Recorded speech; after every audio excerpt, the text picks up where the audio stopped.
Assalamualaikum warahmatullahi wabarakatuh. Alhamdulillahirabbil alamin wa bihi nasta'inu ala umurid dunya waddin. Asyhadu an la ilaha illallah wahdahu la syarikalah wa asyhadu anna Muhammadan abduhu wa rasuluh la nabiyya ba'da. Allahumma salli wa sallim ala Muhammadin wa ala alihi wa ashabihi wa man tabi'ahu bi ihsanin ila yaumiddin. Raditu billahi rabba wa bil islami dina wa bi Muhammadin nabiyyan wa rasula.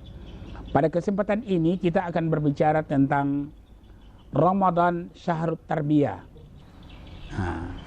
Apa yang dididik dalam bulan Ramadan itu? Dalam ayat Al-Quran Al-Baqarah 183 itu dikatakan oleh Allah, A'udzubillahi minasyaitonir rajim. Ya ayyuhalladzina amanu kutiba alaikumusiyam kama kutiba alal ladzina min qablikum la'allakum tattaqun. Dari ayat itu jelas oleh kita bahwa puasa diwajibkan kepada kita bukan tanpa tujuan, tapi bertujuan untuk mencapai suatu terminal dalam Islam yang disebut dengan takwa. Itulah yang akan kita capai dengan puasa Ramadan. Oleh karena itu puasa Ramadan itu merupakan bulan tarbiyah, bulan pendidikan, mendidik diri kita untuk bertakwa kepada Allah Subhanahu wa taala. Sekarang timbul pertanyaan, apa takwa itu? Takwa itu adalah merasakan bahwa Allah hadir bersama kita di mana saja dan kapan saja. Kita berada di kantor, Allah hadir bersama kita. Kita berada di jalan, Allah hadir bersama kita. Kita berada di pasar, Allah hadir bersama kita. Kita berada di rumah, Allah hadir bersama kita. Itu yang dikatakan takwa itu. Merasakan kehadiran Allah di mana saja kita berada. Dengan perasaan yang demikian, maka setiap siap untuk melaksanakan segala perintah-perintah Allah dan menjauhi segala larangannya. Itu yang dikatakan takwa itu. Sebagai contoh, kita kemukakan contoh yang klasik yang dialami oleh Sayyidina Umar bin Khattab di waktu beliau melakukan inspeksi dari pusat pemerintahannya di Madinah. Dia pergi ke Makkah. Dalam perjalanan itu dia bertemu dengan seorang anak negro. Umar tahu sejauh mana rasa ketuhanan pada diri anak itu. Anak itu tidak sekolah, anak itu tidak pernah menempuh pendidikan. Tetapi di waktu Umar bertemu dengan anak itu, lalu Umar bertanya, apa yang kamu kerjakan di sini?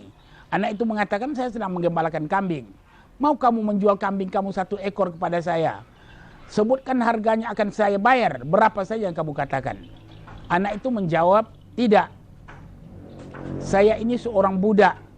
Saya diberi kepercayaan menggembalakan, bukan menjual, kata anak itu. Bagus, kata Umar. Sebutkanlah harganya, nanti dengan tuanmu bilang, kambingmu itu dimakan oleh binatang buas di padang pasir ini, padang rumput ini. Kamu terbebas dari kemarahan tuanmu dan kamu mendapat uang. Anak itu menatap Umar tanpa berkedip. Kalau begitu, fa'ainallah, di mana Allah, kata dia. Saya pernah mendengar orang membaca Al-Quran, kalau kita berbisik berdua, dia yang ketiga. Kalau kita berbisik bertiga, dia yang keempat, dan seterusnya, kata anak itu. Fa'ainallah, di mana Allah? Saya tidak akan melakukan itu. Lalu Umar meminta anak itu, tunjukkan kepadaku rumah tuanmu. Lalu anak itu membawa Umar ke rumah tuanmu. Sampai di rumah tuannya itu ditanya oleh Umar, berapa kau beli budak ini? Mahal, kata orang itu. Terima uangmu, bebaskan dia dari perbudakan. Itulah gambaran orang yang merasakan bahwa Allah hadir bersama dia di saat dia ditawari untuk melanggar aturan-aturan Allah. Sehingga dia tidak pernah bergeming, tidak pernah meninggalkan perintah Allah itu, sehingga dia tidak tahu siapa yang dia hadapi.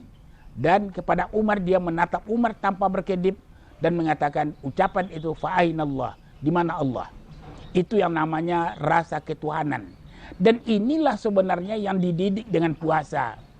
Sehingga kita di siang hari, di saat kita lapar, haus, dahaga, air tersedia di rumah kita, tapi kita tidak mau makan, tidak mau minum, walaupun lapar. Kenapa? Karena kita merasakan bahwa Allah hadir bersama kita, karena itu kita akan tidak melanggar perintah-perintah Allah. Itu pendidikan yang diberikan oleh bulan Ramadan itu kepada kita. Di samping itu tentu banyak pendidikan-pendidikan yang lain yang diberikan.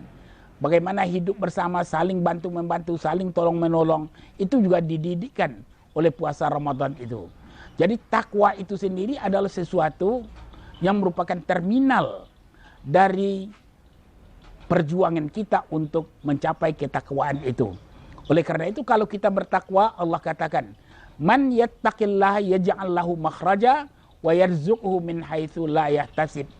Siapa yang bertakwa, Allah akan memberikan kepadanya jalan keluar dan akan memberikan rezeki tanpa perhitungan. Jadi kalau kita baca dalam Al-Quran, hal itu akan banyak sekali kita temui. Cobalah baca surat Al-Baqarah 177, itu adalah tanda-tanda orang-orang yang bertakwa kepada Allah. Mereka itulah orang-orang yang benar di ujung ayat itu, dan mereka itulah orang yang bertakwa. Karena itu pendidikan Ramadan itu membentuk pribadi-pribadi kita menjadi pribadi-pribadi yang bertakwa. Kalau sekiranya semua kita bertakwa seperti yang difirmankan oleh Allah, maka Allah akan memberikan keberkatan kepada kita. Allah katakan dalam surat Al-A'raf 96 atau 97, Allah katakan, "Walau anna ahlal qura amanu wattaqau lafatahna alaihim barakatim minas sama'i wal ard walakin kadzabu fa akhadnahum bima kanu yaksibun."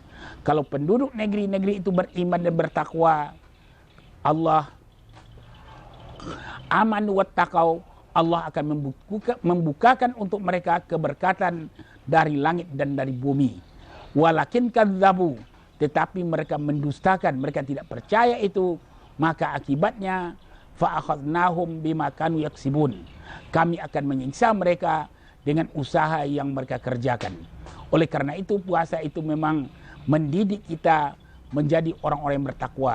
Dan untuk mendapatkan keberkatan itu tidak seorang kita yang bertakwa, tetapi seluruh warga negara ini harus menjadi orang-orang yang bertakwa kepada Allah Subhanahu wa taala. Disitulah Allah akan menurunkan keberkatan untuk kita bersama. Demikian saja pengajian kita pada kesempatan ini, mudah-mudahan ini bermanfaat bagi kita bersama-sama dalam rangka membentuk diri kita menjadi orang yang bertakwa. Wabillahi taufiq wal hidayah. Assalamualaikum warahmatullahi wabarakatuh.